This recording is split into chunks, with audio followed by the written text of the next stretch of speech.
could believe, looking at life in France in 1914, that the country, along with the whole of Europe, was about to be struck by one of the most terrible tragedies in history. It is true that Alsace-Lorraine was still an unhealed wound, and that there was bitter hatred of the Germans, still known by the insulting name of Les Boches. But nobody really thought that war was possible. There had been peace for nearly 45 years. It was the time of the Franco-Russian alliance, and the Entente Cordiale had replaced the old rivalry with Britain. But the danger was there. Europe's peace was an armed one. The Germany of Kaiser Wilhelm II wanted a place in the sun. The Parisian crowd filled the Avenue du Bois. Paris danced in the beautiful summer of 1914. And then a spark set everything aflame.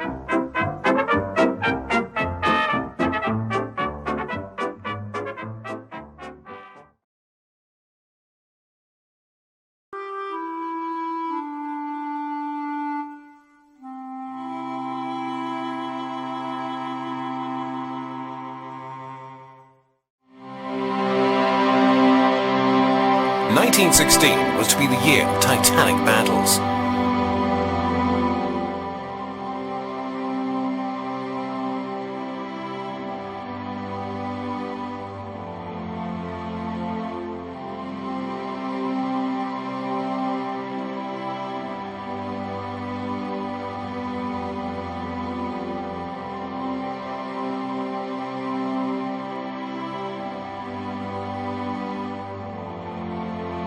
Lord Kitchener's call for 100,000 volunteers had been easily met, so there were subsequent calls for further 100,000s.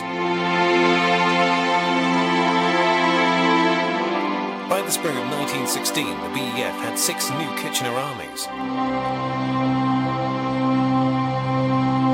It had increased tenfold in its size since peace. Of the 70 divisions now under arms, 24 were new army divisions, either already on or waiting to go to the Western Front. The BEF also had a new commander, Sir Douglas Haig. Haig and the French commander Joffre began planning a major offensive along the Somme River. But the Germans were also making plans of their own. In the coming months, both sides would clash in the bloodiest phase of the war to date. The Germans' aim was to engage the French in a battle of attrition, which would, in the Germans' words, bleed France white. The killing fields were to be Verdun.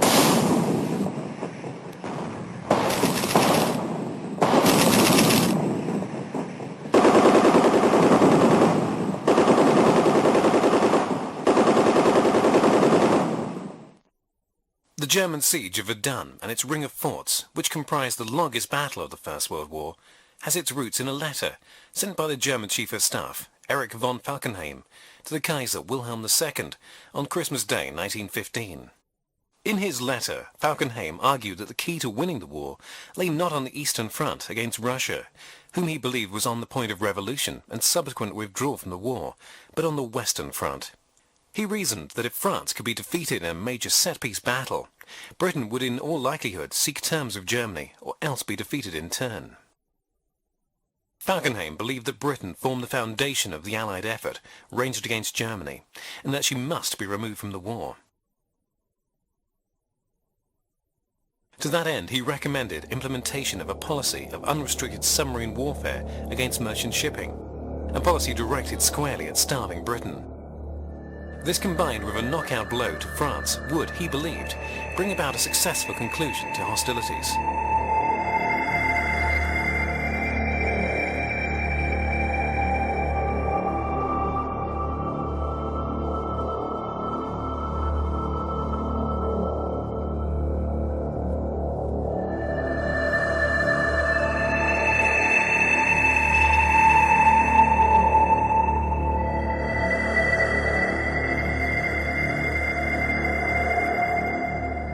The Kaiser acted upon Falkenhayn's recommendations, agreeing to the policy of unrestricted submarine warfare, dangerous as it was, running the risk of bringing the US into the war.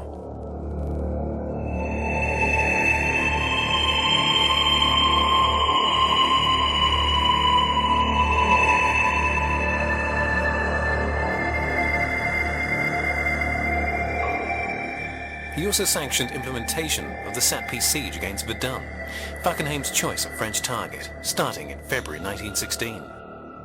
In so doing, he agreed to switch focus from the Eastern Front to the Western Front. This latter strategy was not without its critics. In particular, Paul von Hindenburg argued the opportunity was lost to capture the bulk of the Russian army. Falkenhayn's choice of Verdun as the focus of the German offensive was shrewd. France had lost faith in the value of fortress defences during the early stages of the war, and so Verdun was relegated to the status of a minor fortress.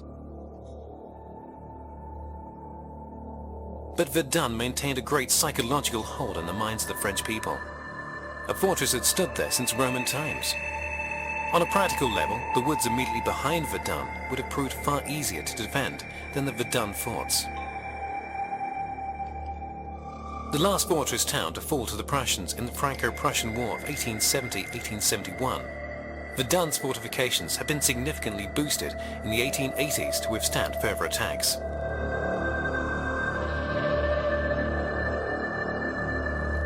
Falkenhayn's plan was to subject Verdun to intense bombardment, thus drawing in and diverting French troops from all over the Western Front to the 8-mile-wide front around Verdun. Falkenhayn's stated aim was to bleed France white in its defence of the ancient fortress town. The fact that Verdun formed a French salient into German lines only served to help Falkenhayn, since it meant that it was open to attack from 3 sides at once. The task of besieging Verdun fell to the German Fifth Army under Crown Prince Wilhelm. He planned to assault the town from both sides of the surrounding Meuse River, a plan vetoed by Falkenhayn, who, cautious by nature, feared heavy losses. Instead, he ordered the attack to be confined to the eastern bank of the river.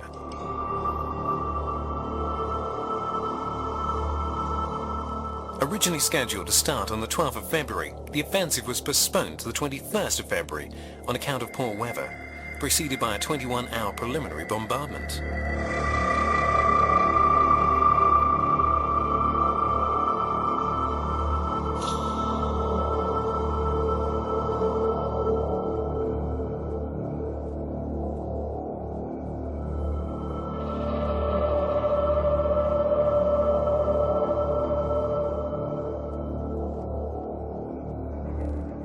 In the meantime, French Commander-in-Chief Joffre received intelligence of the imminent attack, hastily deploying reinforcements to the French Second Army.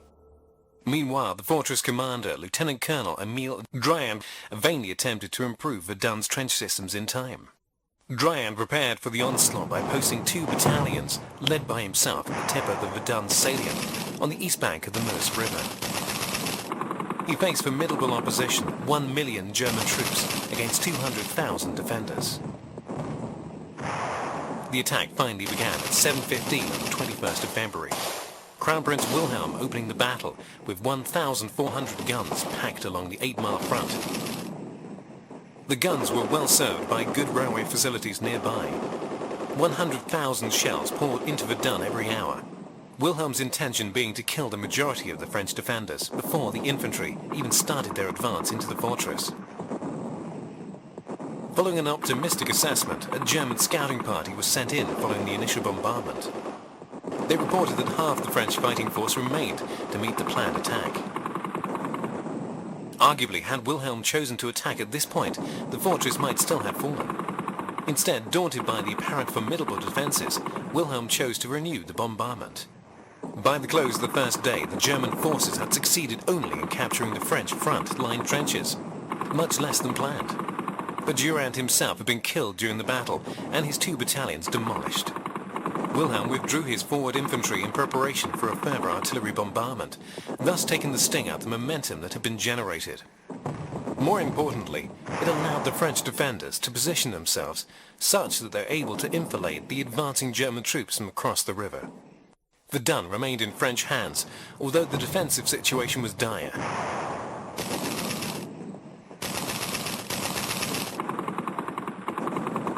A message was sent to French headquarters on the 23rd of February, reporting that Durand had been lost, as had the company commanders, and that the battalion had been reduced from 600 to around 180 men. following day, 24th of February, German troops succeeded in overrunning the French second line of trenches, forcing the defenders to within 8 kilometers of Verdun itself. Nevertheless, 2 outer forts, Vaux and Douaumont, continued to hold out. A French division sent in piecemeal that same day was dispersed under heavy German artillery fire. The next day, Douaumont fell. The effect on French morale of the loss was marked, both upon the remaining defenders and the freshly arrived reinforcements. Popular French sentiment within the country demanded its recapture. Withdrawal from Verdun was therefore politically impossible.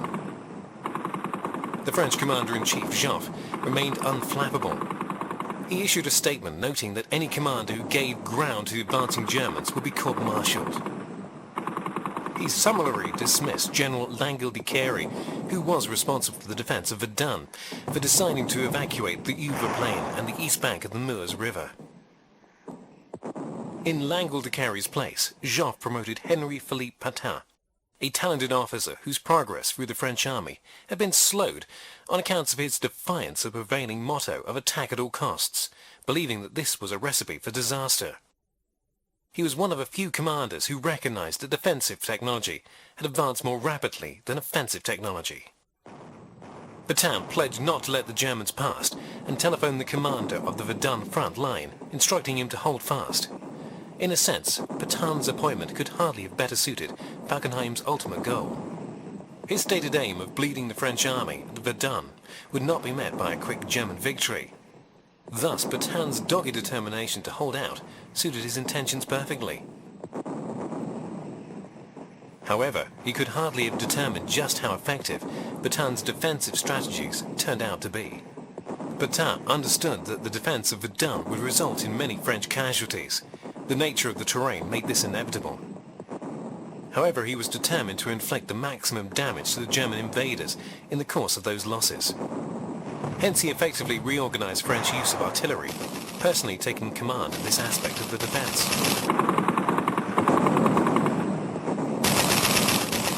He also took action to ensure that an effective supply route to Verdun was maintained. A single narrow road was to become Verdun's single artery to the outside world and its supply depot 50 miles to the west.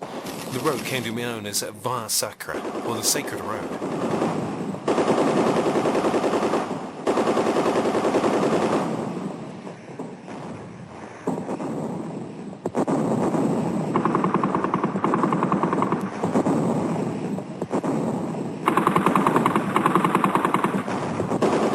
On the 6th of March, the Germans began a fresh offensive after receiving fresh artillery supplies.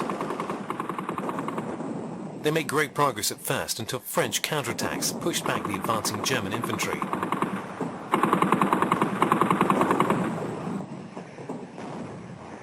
For the remainder of the month, Wilhelm launched repeated attacks against French reinforcements, constantly pouring into the fortress. Of the 330 infantry regiments of the French army, 259 eventually fought at Verdun. Falkenhayn reluctantly committed another corps of men to attack up the left bank of the Meuse River towards a small ridge named Le Mort Homme, or the Dead Man.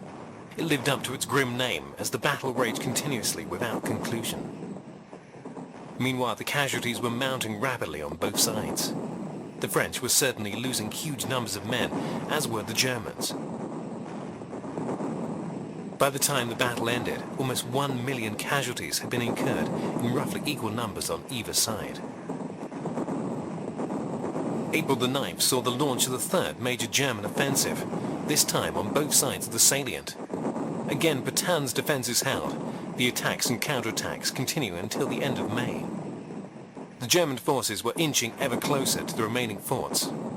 During this period, Patin was promoted and was replaced at Verdun by the aggressive Robert Nivelle. Mottholm Hill was finally secured by the Germans on the 29th of May, and finally on the 7th of June, Fort Vaux fell.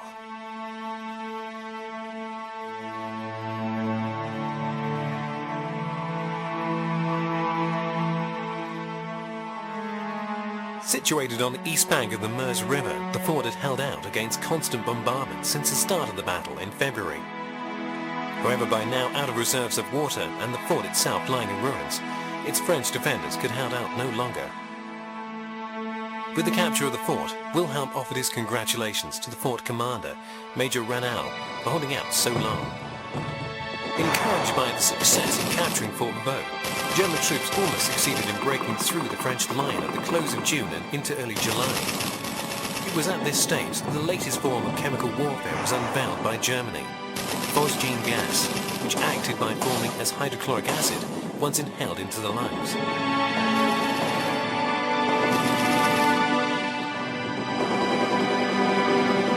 Joffre, meanwhile, pressed the British government to stage a major diversionary offensive elsewhere on the Western Front in order to drain German manpower and so relieve the pressure at Verdun.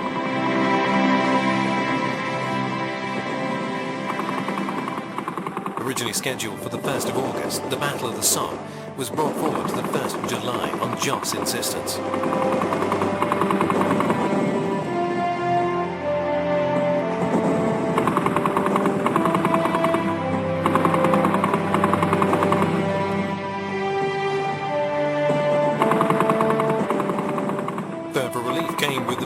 The Russians' Brusilov offensive on the Eastern Front. 15 German divisions had to be withdrawn from Verdun to aid in the defense on the east. German losses were proving as costly as the French. Falkenhayn was blamed for the lack of success at Verdun. As a result, Falkenhayn was dismissed by the Kaiser. His replacement as Chief of Staff was Paul von Hindenburg. Hindenburg was not convinced that Verdun was worth continuing. On the 24th of October, Douaumont was recaptured, followed by Fort Vaux on the 2nd of November.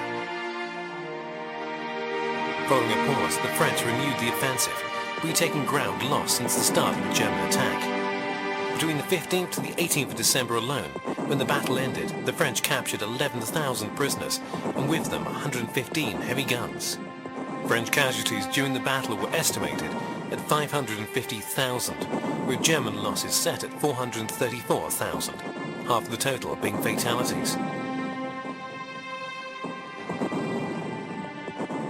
The only real effect of the battle was the irrevocable wounding of both armies. No tactical or strategic advantage had been gained by either side.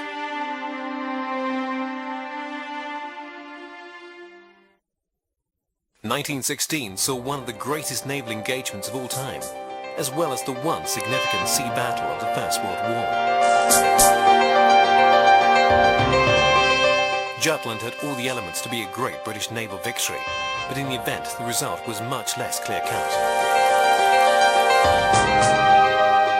The recently appointed commander of the German High Seas Fleet, Reinhard Scheer, had returned to the policy of making sorties against the British coast, confident that his codes were secure, and thus that the main British battle fleet at Scapa Flow in the north of Scotland could not intervene. But the British could read German coded messages and were aware of Scheer's plan.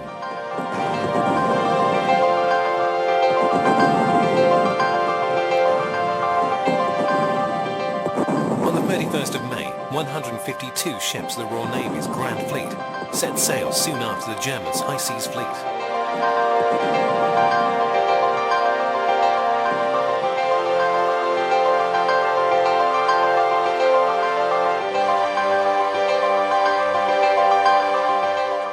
The plan was for Beatty to sail ahead of the main force and bomb Zeppelin sheds using aircraft.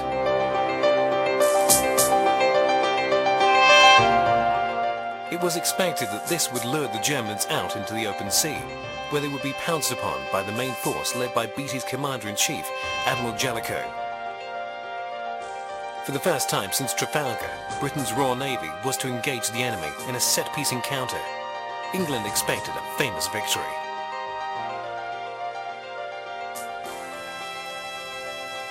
But in the vast grey expanse of the North Sea, they could have missed each other, but fate was to bring them together at Jutland. The first phase began when Beatty engaged Hipper's squadron. Hipper turned south, leading Beatty towards the main fleet.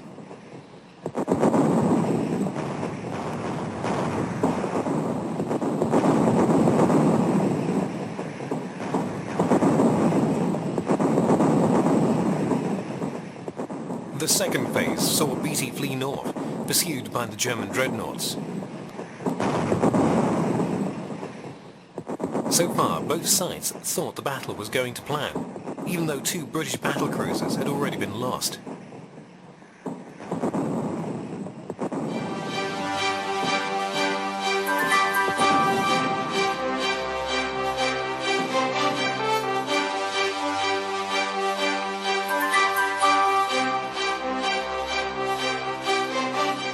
Now in the third phase, the Germans got an unpleasant surprise. Thinking themselves involved in a chase that would end with the destruction of the British battlecruisers, they found themselves under bombardment from Jellicoe's battle fleet, which they had thought to be too far north to intervene.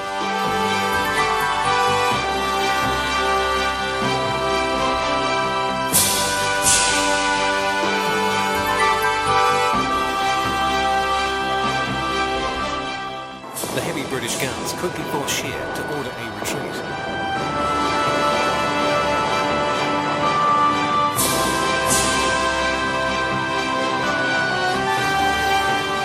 But then Scheer made what could have turned into a grievous error, turning back, possibly hoping to pass Jellicoe and escape into the Baltic.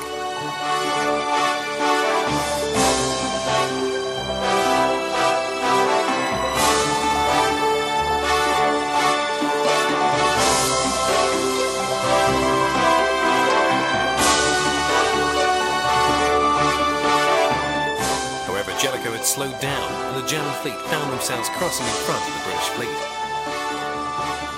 And in 10 minutes of gunfire, suffered 27 heavy hits, while only inflicting 2. Once again, Scheer ordered a retreat.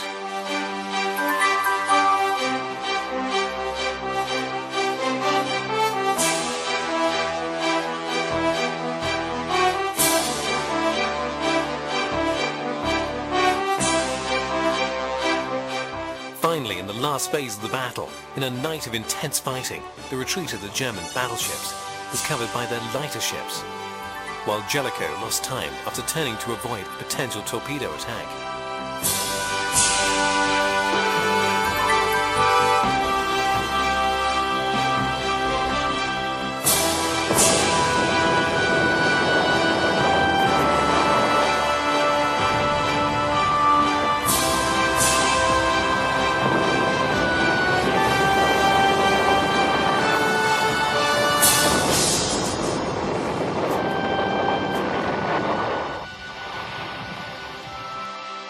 The Germans lost 1 battlecruiser, 1 pre-dreadnought, 4 light cruisers and 5 destroyers, while the British lost 3 battlecruisers, 4 armoured cruisers and 8 destroyers. But many of the surviving German heavy ships had suffered serious damage, and one result of the battle was to increase the British dominance in heavy ships.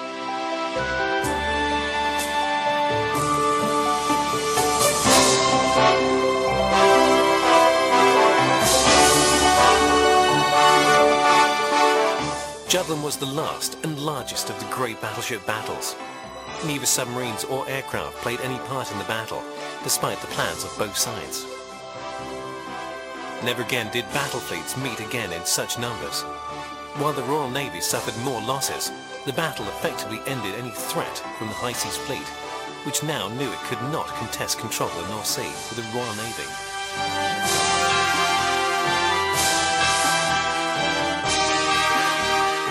The one great sea battle of the First World War had ended in anticlimax. The inconclusive outcome of the battle, involving some 250 warships, lasting over 12 hours, and covering an area larger than the Irish Sea, dealt a shattering blow to British self-assurance.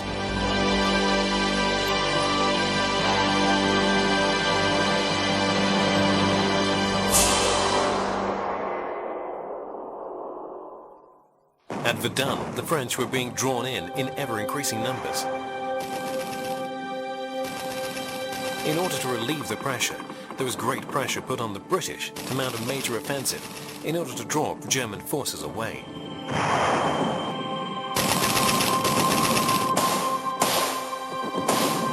The offensive was planned late in 1915 and was intended as a joint French-British attack. The French commander-in-chief Joffre conceived the idea of a battle of attrition, the aim being to drain the German forces of reserves, although territorial gain was a secondary aim.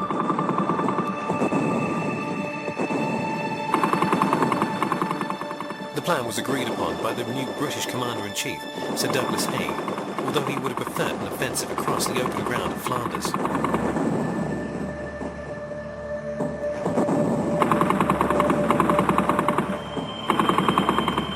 Although British forces comprised by far the bulk of the offensive forces, Joffre and Haig originally intended for the attack to be a predominantly French offensive. However, the German onslaught of Verdun resulted in the diversion of virtually all French manpower and efforts.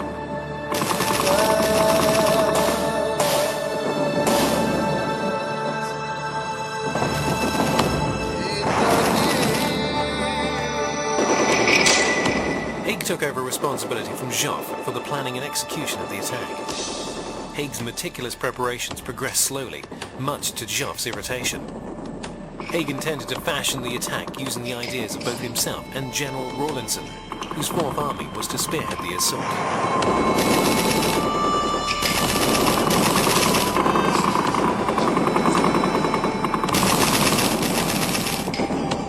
The Germans had held the high ground around the Somme since the first weeks of the war. The hard, chalky soil was ideal for mining. Thus the Germans had dug deep bunkers with high-sided communication trenches to the rear. Their bunkers were well provisioned to withstand a long siege.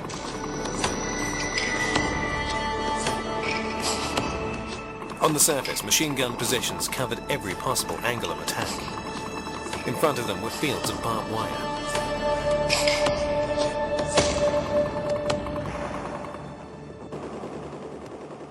The British and French, on the other hand, regarded the Somme as a quiet sector, and so were behind in their preparations when the attack began.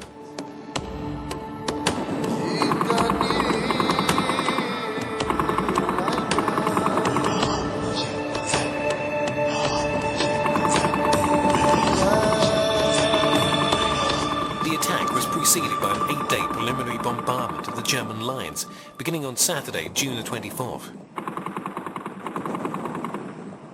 The expectation was that the ferocity of the bombardment would entirely destroy all forward German defences, enabling the attacking British troops to practically walk across no man's land and take possession of the German front lines from the battered and dazed German troops. 1,500 British guns, together with a similar number of French guns, were employed in the bombardment.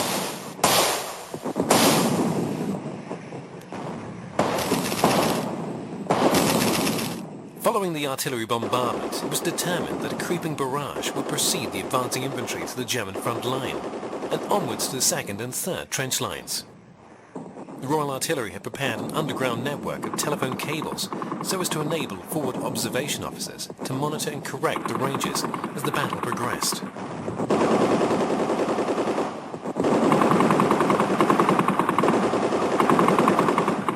With the conclusion of the advanced bombardment, Rawlinson's southern wing at the centre of the attack line was instructed by Haig to consolidate after a limited advance.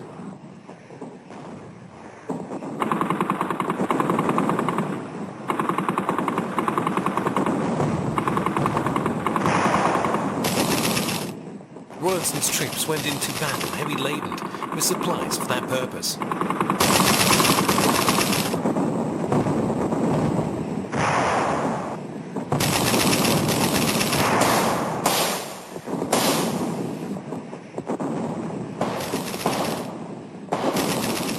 Meanwhile, to the north, the rest of the Fourth Army, in addition to one corps of General Allenby's Third Army, attempted to complete a breakthrough, with cavalry standing by to fully exploit a hoped-for gap in the German lines. As a former cavalryman, Haig was convinced the coup de grace of the attack would best be carried out by cavalry troops.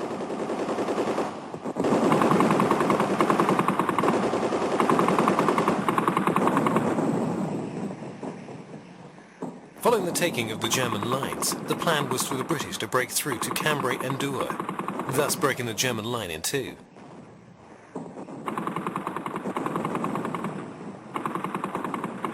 Further south, a subsidiary advance by the French Sixth Army was scheduled to start operations at the same time as one corps.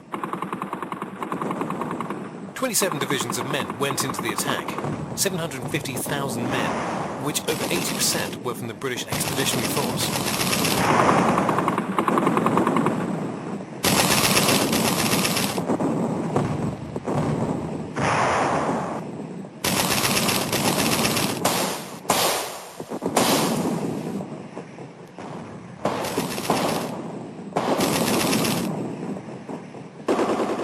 Ranged against them in the German trenches were 16 divisions of the German Second Army.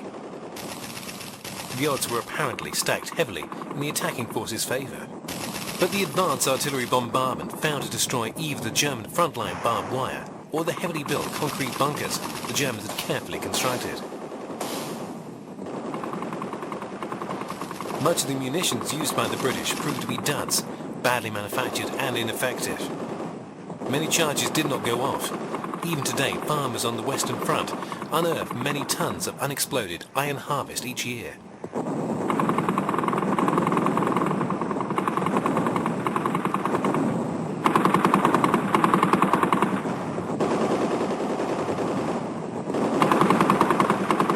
During the bombardment, the German troops sought shelter in their deep bunkers, emerging only when the British artillery bombardment finished.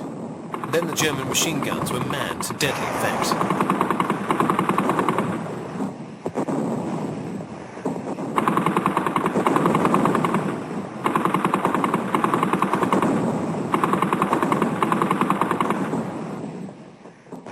The attack itself began at 7:30 on the 1st of July with the detonation of a series of 17 mines. The first, which was actually exploded 10 minutes early, went off at 7:20, giving the Germans just enough warning of the impending attack. The first attacking wave of the offensive went over the top from Gomencourt to the French left flank just south of Montauban.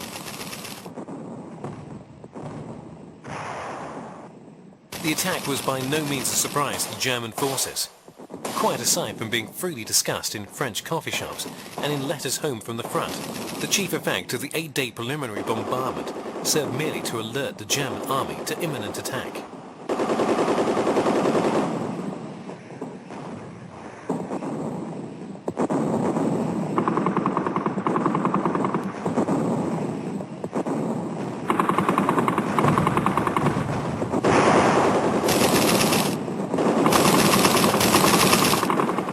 As a consequence of the lack of surprise generated by the advanced bombardment and the lack of success in cutting the German barbed wire and in damaging the underground bunkers, the BEF made strikingly little progress on the 1st of July or in the days and weeks that followed.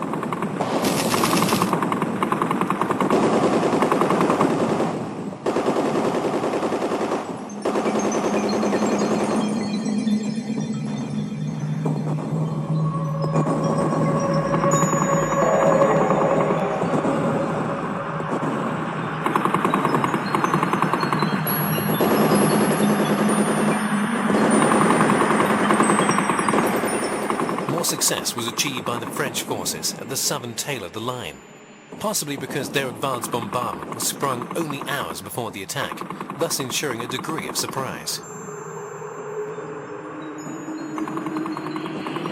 In addition, von Falkenhayn believes that the French would not attack at all on account of their heavy losses at Verdun. By advancing in small groups as they had at Verdun, the French troops achieved most of their objectives.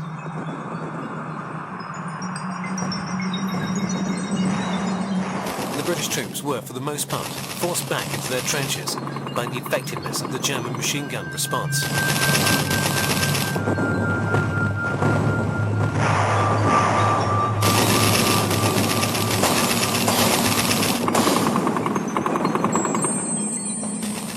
Many troops were killed or wounded the moment they stepped out of the front lines into no man's land.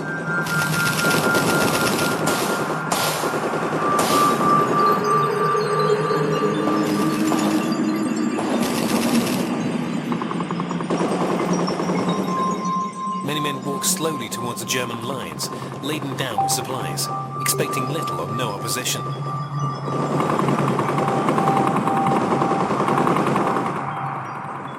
They made incredulously easy targets of the German machine gunners.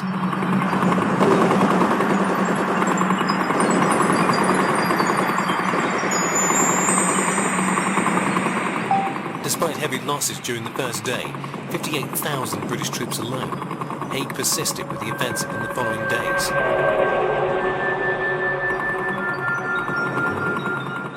Advances were made, but these were limited and often ultimately repulsed.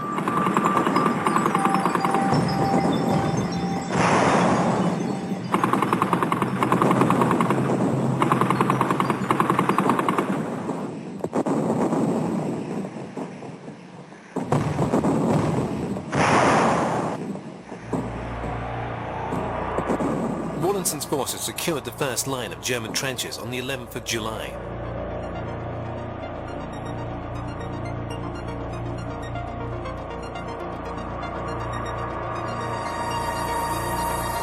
On that day, German troops were transferred from Verdun, doubling the number of men available for the defense. On the 19th of July, the German defense was reorganized, with the southern wing forming a new army, First Army.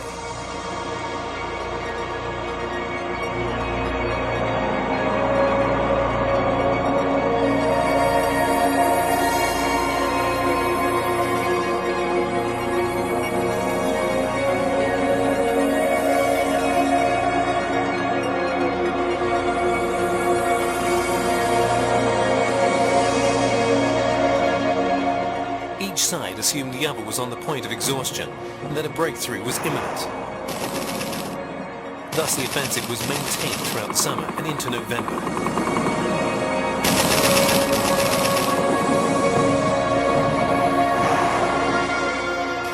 But the British saw few victories.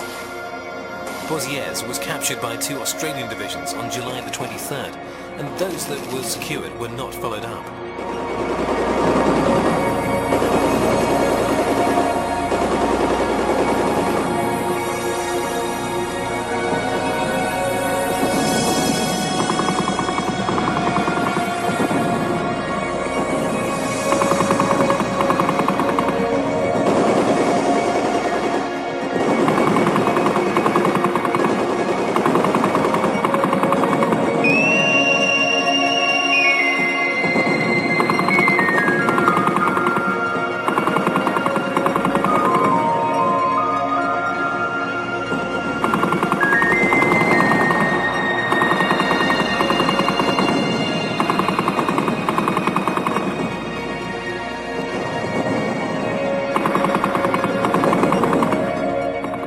In early September, the French 10th Army joined the attack on a 20-kilometre front to the south.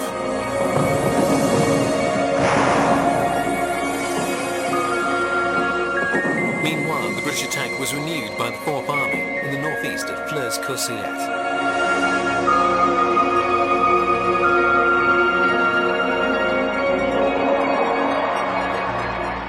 The latter attack made use of tanks for the first time and deployed 15 divisions of men. Even so, it gained under a kilometre of ground.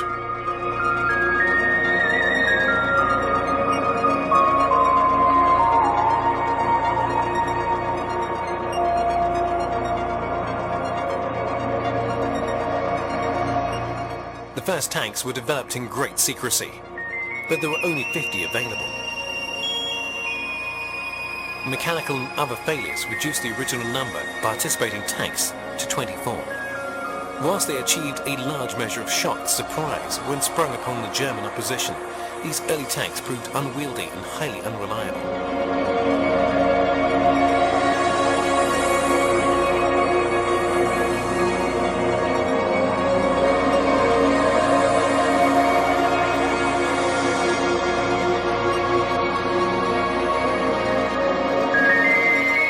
The tanks were rolled out at 6:20 on the morning of 15th of September. General Gough's forces moved to force the enemy off the northern end of the main ridge and away from the 4th Army.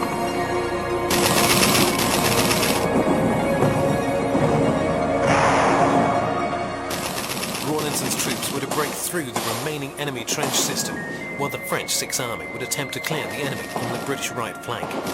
Meanwhile, the Canadians were northwest of the Albert-Bapaume road and outpaced their 7 tanks to capture Cordiette.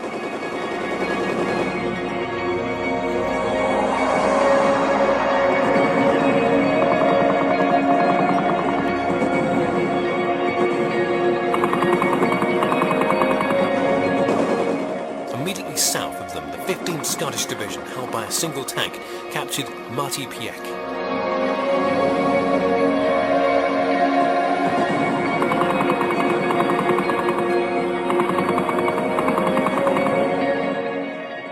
To the southeast, however, German forces in high wood swept the ground with fire from each end, halting a number of tanks. Others found themselves lost, while yet others fired on their own infantry.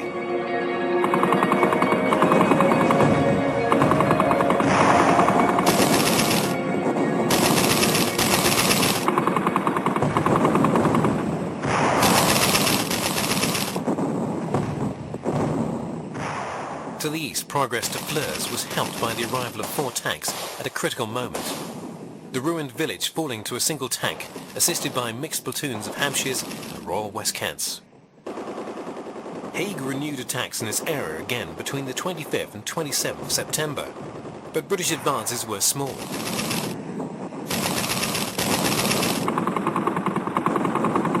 Other attacks were launched by the British at the battles of Transloy Ridges and the Battle of the Ancre Heights.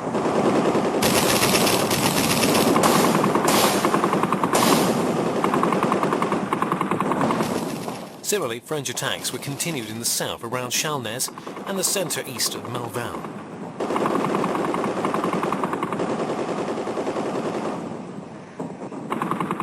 In October, Joffre urged Haig to continue the offensive, but this time the French forces in Verdun were on the offensive and were gaining ground. Joffre was concerned that Haig should keep up the pressure on the Germans so as to prevent a diversion of German manpower back to Verdun to assist with the German defence there. On the 13th of November, the BEF made a final effort on the far east of the salient in the Battle of the Ancre, in which they captured the field fortress of Belmont-Hamel. Despite the slow but progressive British advance, poor weather and snow brought the Somme offensive to a halt on the 18th of November.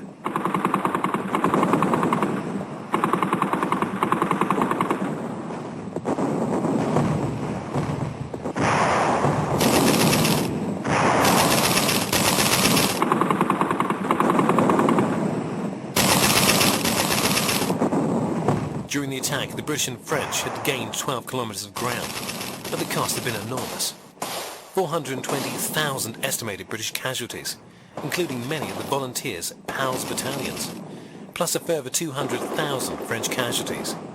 German casualties were estimated at around 500,000. Sir Douglas Haig's conduct of the battle caused, and still causes, great controversy. Critics argued that his inflexible approach merely repeated flawed tactics. Others argue that Haig's hand was forced and that the Somme offensive was necessary in order to relieve the French at Verdun. In any event, the Battle of the Somme passed into the British national consciousness as a byword for the unnecessary slaughter and loss of so many lives being claimed by the First World War.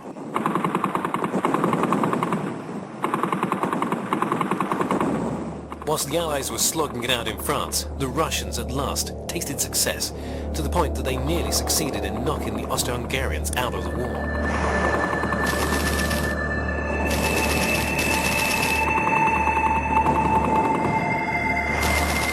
The Trentino offensive, launched in early May, was the Austro-Hungarians' first attack against the Italians.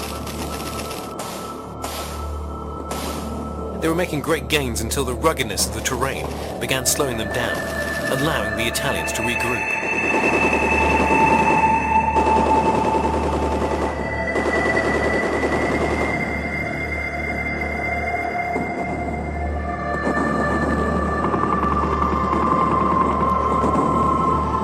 Quick thinking by the Italian Chief of Staff, Luigi Cardogna, resulted in 500,000 men being rushed from the Isonzo to the Trentino. At the same time, Cardogna appealed to his Russian ally to launch an offensive that would draw the Austro-Hungarians away.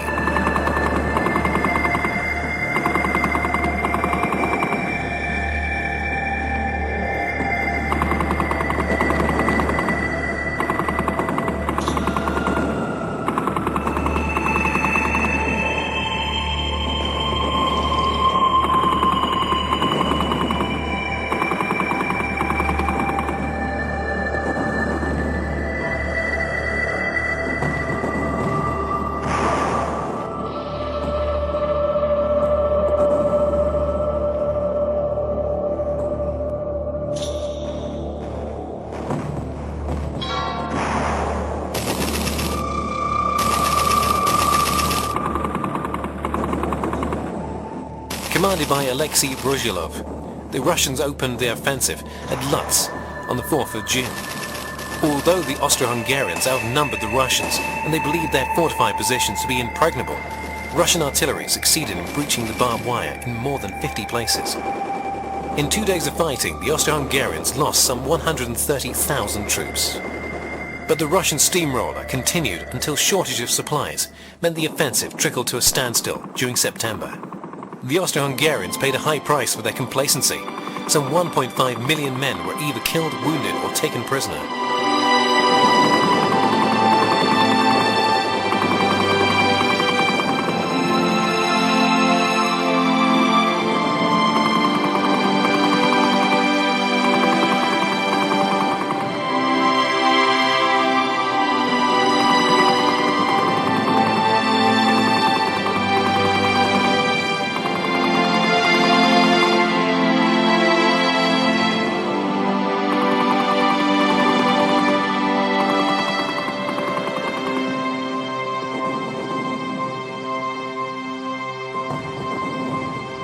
As 1916 closed, there was a glimmer of hope when the Germans issued a peace note suggesting a compromise peace.